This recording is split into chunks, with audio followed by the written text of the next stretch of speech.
to the grab attack action. Improved grab +2 to the grab attack action.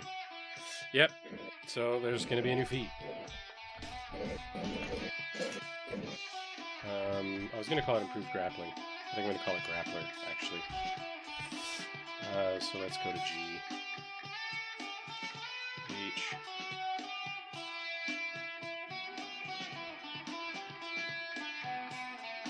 G. Right here. Grappler. You have a +2 grapple checks in parentheses, athletics or acrobatics purposes of grappling.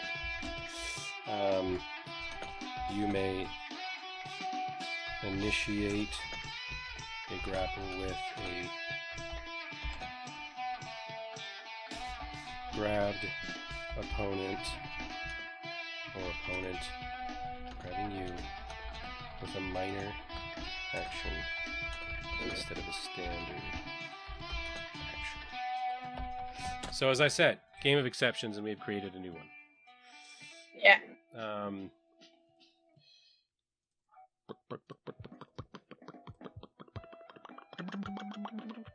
Should we make a one-handed grapple feat or not? No, because they can just take the Palearisti barbarian stuff for that if they really need to. Okay. Feel the need to do so. Okay, let's find good with animals. Good with animals. Here. And then throw grappler in here, and shorten it. A +2 when grappling.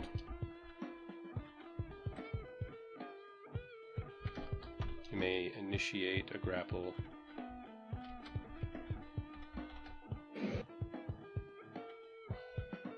with a minor action, and that's the abbreviated version. With a minor account, Lampe. Fucking autocorrect. Alright, Control F. What did I say that was so stupid just now? Minor account. Which was totally autocorrect and not you. Well, if I spelled action correctly in the first fucking place, that's what happened. Okay. So, that is another major change we have made. Well, I am not even done changing it yet, because even though we all know what it means, right? I haven't actually done anything yet. So, grappling. No, that's grappling strike again. Grappling. Initiate a grapple with a standard action. Grapple. A subject can attempt to escape or control the grapple with a minor action attacking them.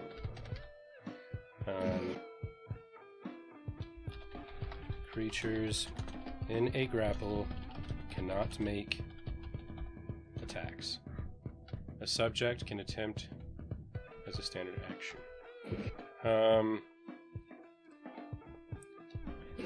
The grabbed and grabbing creatures are now in a grapple.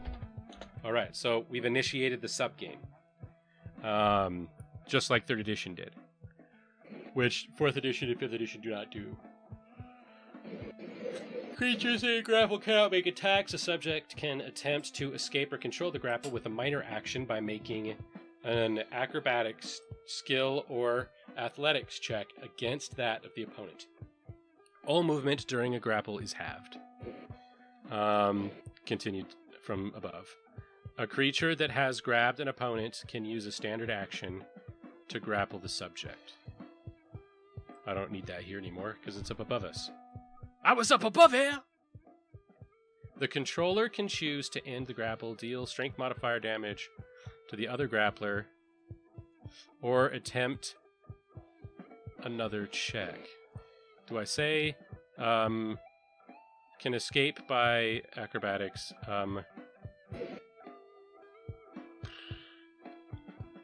Okay, this needs to be completely rethought in how it's worded. A subject can attempt to escape the grapple with the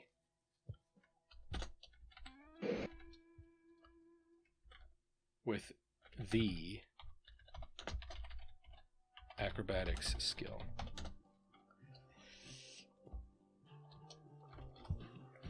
Or to control the grapple with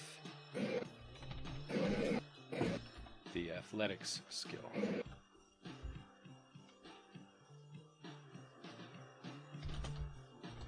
They make the check against that of the opponent. Now, what I like about this is specifically the way that I have reworded it. Here, I'll show you in the other workspace. Assuming I can find the other workspace. And then get it on screen. Which is surprisingly complicated. Oh yes, and it fucks up the format, because of course it does. Why wouldn't it? Why wouldn't it just?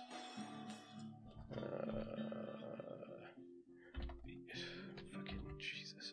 Alright, custom spacing, 0, 1, 0. Apply. Now, enter, enter, and then you idiots are over here now. That'll do-ish. Well, it's too far actually. It's not. It's nauseating. It's so far that it's nauseating. There, that's better. Okay, and then I'll show it to you. Grappling attacks. Blah, blah, blah, blah. Oh, that's concealment. I was reading concealment. Grappling can occur when a target is grabbed. A creature which is grabbing another or is grabbed has half movement. A grabbed creature can make attacks normally. A grabbed or the grabbing creature can initiate the grapple with a standard action. Or a minor action if you have that feat, as we've stated. Grapple. The grabbed and grabbing creatures are now in a grapple. Creatures in a grapple cannot make attacks. A subject can attempt to escape the grapple with the acrobatics skill, or to control the grapple with the athletics skill. They make the check against that of the opponent. All movement during a grapple is halved. That is already less complicated, even though it sounds more complicated. Because before, it was true that you could only use athletics to escape, but had to use acrobatics to escape, but had to use athletics to control. But the way that it was worded, that wasn't clear. Okay. Yeah, it says a controller can choose to end the grapple, deal strength modifier damage to the other grappler, or attempt another such check to throw down the opponent, which, if successful, allows them to slide the opponent one space, and they land prone. The subject in control of the grapple can move. All movement during a grapple is halved, bringing the held subject with them. The controller may pen the opponent, which prevents them from making attacks. A penned opponent is essentially considered to be prone. Okay, this is gobbledygook. But I think I can fix that.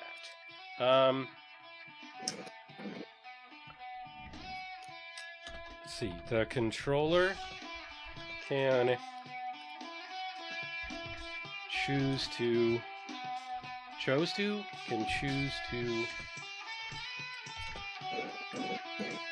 No, I'm not doing it over there. Because it'll fuck up the thing.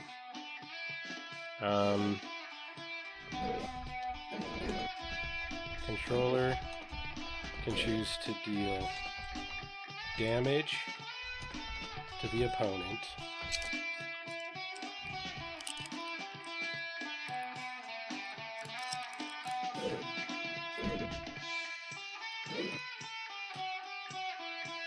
throw the opponent or pin the opponent.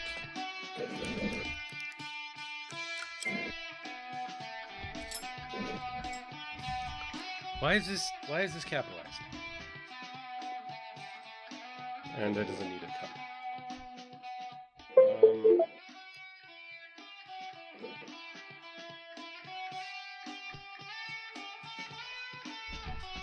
Only the controller can move the grapple that has half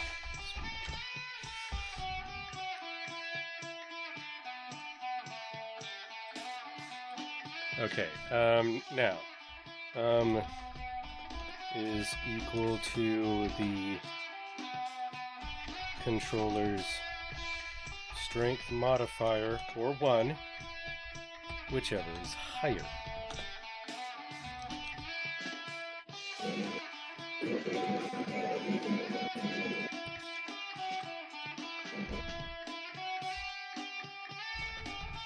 The thrown opponent is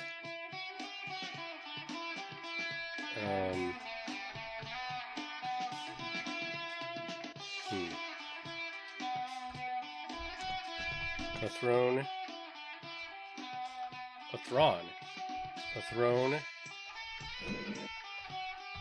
opponent is slid 1, which is really weird verbiage, but because sliding is a thing, that's how it has to be said. Is slid 1 and lands prone.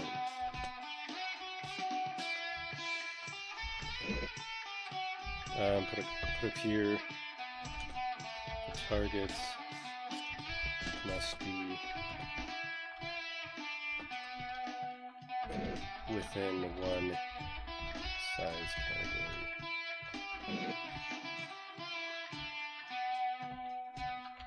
Okay, that solves a lot of problems. I had a barbarian grappling a dragon in flight, and rules is written, he pinned the dragon that was flying. And I was like, I don't understand how any of this works, because I don't think it can. You should require leverage. Size category was the thing that was missing there, because that dragon was huge. So, only the controller can move the grapple, but it doesn't have speed. Damage is equal to the controller's strength modifier, or 1, whichever is higher. A thrown opponent is slid 1 and lands prone.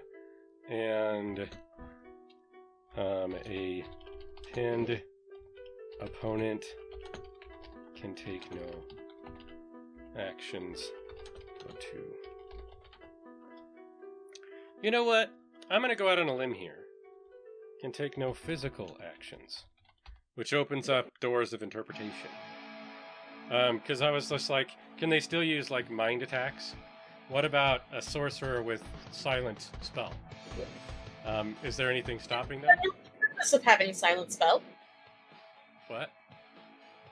The purpose of having silent, or I suppose if we're talking grappling, still spell, is if you're in a situation where you wouldn't be able to cast spells because you are immobilized. Yeah, well, immobilized in this game means you can't make a move action. I see what you mean. Controller can choose to end the grapple, deal strength modifier damage to the other grappler. We don't even need this section anymore.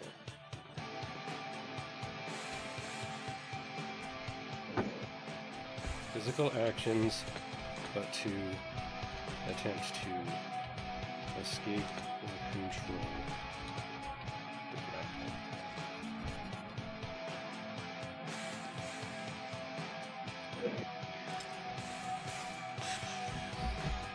Actually, we don't even need the subsection now. I mean, it's weird that it's written the way that it is, but I don't know how else to do it.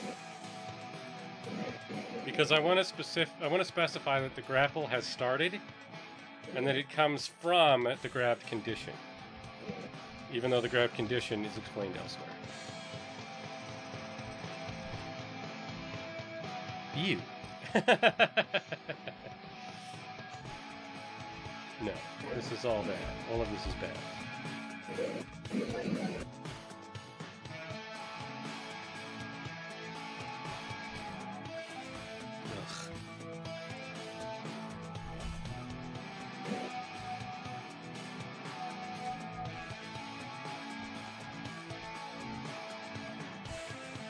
No, motherfucker. I done told you. Custom spacing 100 apply.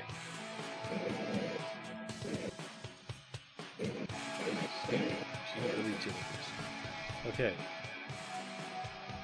Now, I think this makes more sense. The grabbed and grabbing creatures are now in a grapple. Creatures in a grapple cannot make attacks. A subject can attempt to escape the grapple with the acrobatic skill, or to control the grapple with the athletic skill. They make the attack against that of the opponent. What? They make the check against that of the opponent.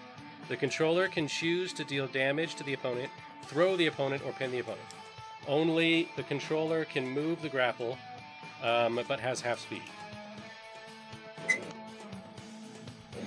Perhaps I should stay, but still has half speed. The damage is equal to the controller's strength modifier, or 1, whichever is higher. A thrown opponent is slid 1 and lands prone. A pinned opponent can take no physical actions, but to attempt to escape or control the grapple. Alright, now what did I change? I got rid of some commas.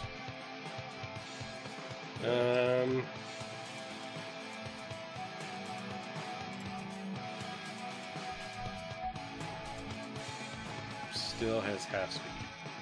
Okay. Initiative. Oh shit. The initiative bonus is equal to 1/2 level plus dexterity or intelligence modifier, whichever is higher. That was quick. It's a sentence. What you don't know is that I don't have players roll for initiative. I use passive initiative. And just like with passive checks and passive defenses, that means that they take 10. The idea being that something happens and smooth transition occurs between role-playing gameplay and the combat scenario gameplay, because it's all the same game. The idea that this is a different game that works separately from the main game is, I feel, a mistake, and that it shouldn't really operate that way. And if you really pay attention, a lot of players have a tendency to think in turns once they have their turn order established anyway, even when they're outside of combat. They'll still think about what happens in whose turn. And we used to have the players, when they were role-playing, play in initiative order as well. When they were role-playing and the party had been separated. It just seemed natural to us. And in that way, the door, is not closed between having rolled for initiative for combat and the characters living the rest of their lives. But I haven't codified that in the rules. It's up to the group to decide if they're gonna use active or passive initiative. I don't even explain what passive or active initiative is. I just assume they already know. Perhaps I should quit being a dick and write it down, though. No, because I don't want to go over both versions of rules. Inspiration. Inspiration can be gained by remarkable events in combat or through the use of certain skills. I don't need this comma. I get a lot of unnecessary commas in my life. The DM may award inspiration for excellent deeds, a critical hit rendering a foe dead or unconscious, for overwhelming success on a skill check, or the completion of an important goal. The procuring of an artifact the party entered the dungeon for during a combat or puzzle, as an example. Inspiration, I'm going to throw in a such as so that they know that that's an example. Inspiration can be used once per encounter per tier. A player can have 1 point of inspiration per tier. It can be spent without using an action. What? Can it be? Why? How? Why would you say it, even if it's true? Inspiration can be spent for one of the following.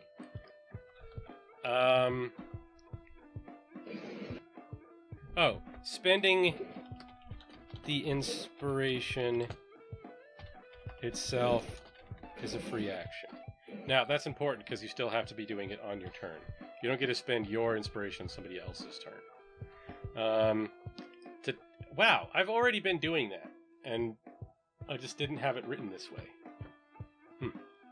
Perhaps on some level it's how I understood it.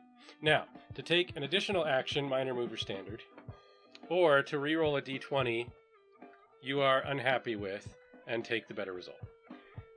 This is what the entire inspiration system is. What this is it used to be, and I said this in the last stream too. This used to be the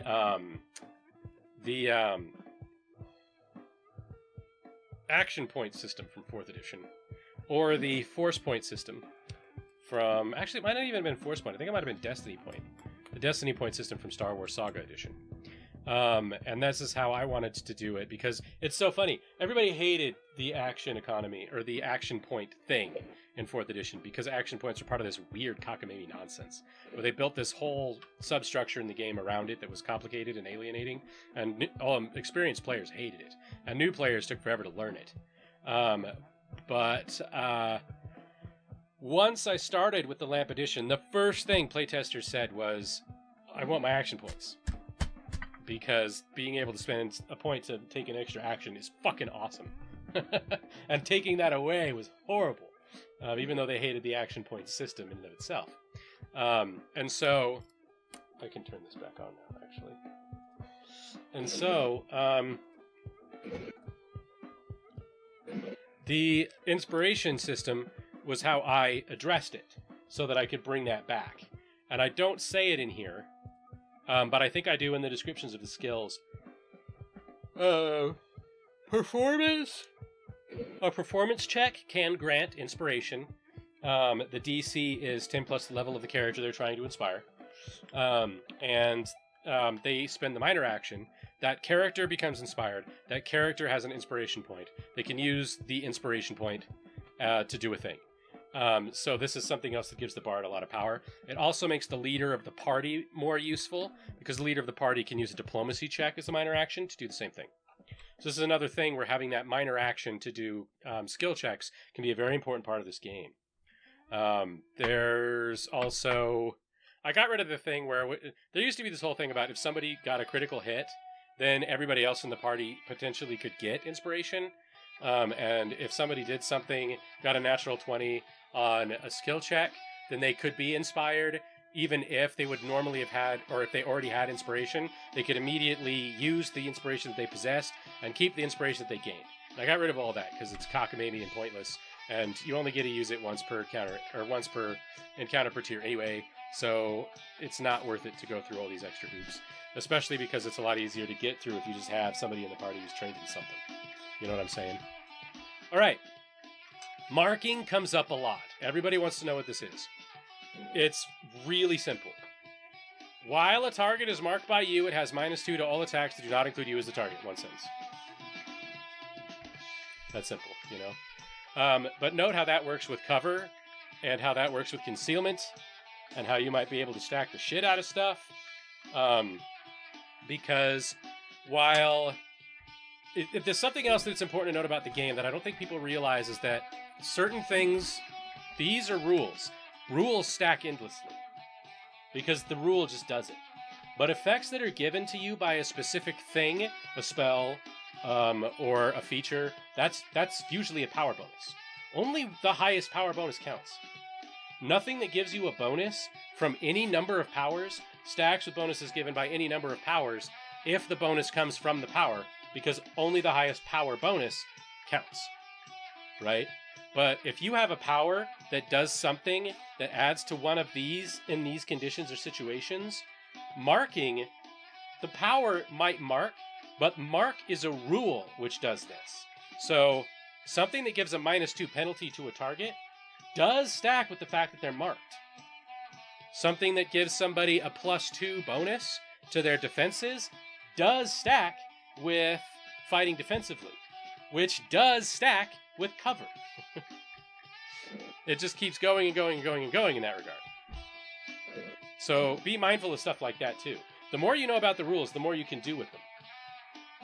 Yeah.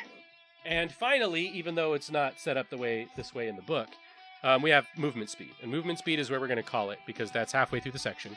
And then we're gonna raid Diesel Shot. So, movement speed, the number of spaces, 5 feet, a character moves in a move action. That's what movement speed represents. That's what that word means. The movement rate of a character is decided by their size category. before applying changes and bonuses from features, etc. Small is 5 spaces, 25 feet. Medium is 6 spaces, 30 feet. Large is 7 spaces, 35 feet. A space is equal to 5 feet, but movement is more effectively dealt with via visual interpretation, such as with a battle map. Because of this, range and movement are discussed in terms of spaces by default. Now, if people read this, there would be a lot less confusion, because this is one of the more important rules in this game. Because people look at the descriptions of things and they're like, oh, my movement, what is movement represent? I can only move 5 spaces. What is the range on my crossbow? The range on my crossbow is 25, so I can only fire 25 feet. No, you can fire 25 spaces. That's 25 times 5. That's 110 feet. Which is real good. Yeah, that's a very high number. Okay, now, without further ado, we are going to catch uranium fever. Holy shit! There's 145 people in Diesel's chat right now. That's like an order of magnitude more than they ordinarily have.